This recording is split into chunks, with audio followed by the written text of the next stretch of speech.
Pivoting a little bit to some G League alumni, looking at the NBA, it just feels like every team you look at, there's one or two former G Leaguers just making a huge impact on like a winning team. For example, like 4 out of the 6 of the top Raptor players are former G Leaguers. Duncan Robinson was a starter on a finals team last year. What can you say about how organizations like the Raptors and Heat, along with the G League, are kind of changing the game of player development, and how much more prominent do you see it becoming over the next few years?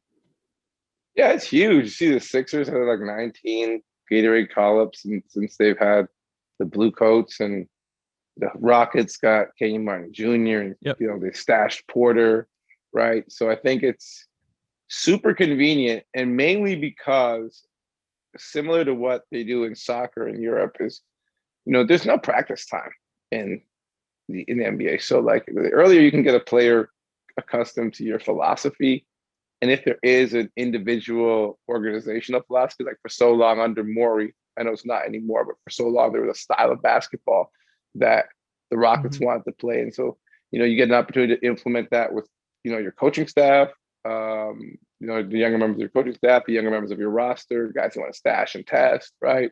You look at Woods, he wasn't their G League guy, or maybe he was at one point, but I remember seeing Woods in the G League forever, Christian.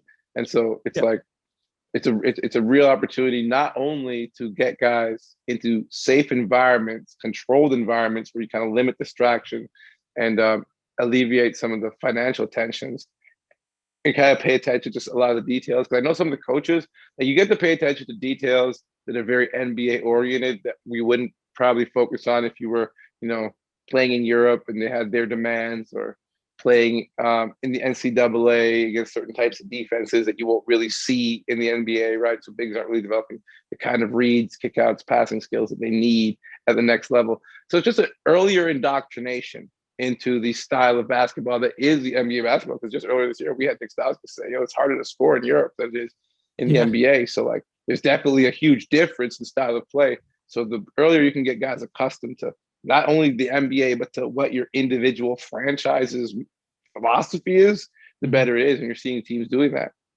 Yeah, and I think with this past draft, it's more obvious than ever. Basically, like except for I don't know, maybe 10 guys, every first round pick is looking at spending some time in the G League this year.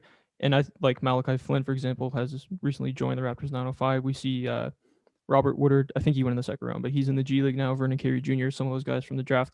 Um, it just makes too much sense to me. Instead of in the past, maybe in like 10 years ago, some of these guys who aren't the best, the highest regarded prospects would basically be riding the bench. Now, obviously, being at an NBA facility in practice, hanging out with the team, getting that coaching experience is valuable, but some things you can only pick up by playing real games. You play with veterans, you play with coaches who have NBA experience, like Patrick Mutombo, and I mean, to me, there's nothing more valuable than actually playing real games with real veterans, and I really think it's just going to continue to grow over the next few years, and we're just going to see more and more young players spending at least a couple of years in the G League. There's no other way to replicate those sets, right? The time Yeah. situation scenario with the length and athletic talents of the athlete that you'll see in the G League. And I think the key, and this is where the Raptors excel, is like for a guy like Flynn with no practice time, like they're running the same sets, right? To a certain extent, right? So he's getting game time reads, game time reps, ref situations Yeah. of those same sets that he's going to go up there. Not the same, he won't be the same, number. He won't be like the number one Sure. option on that read, but he's going to know what it feels like to come off that screen, knowing what reads to make in game time, and that's irreplaceable because you're not going to get practice time. Thanks for watching. Listen to the Stretch the Floor podcast on Apple, Spotify, or wherever you get your podcasts, and follow us on Instagram.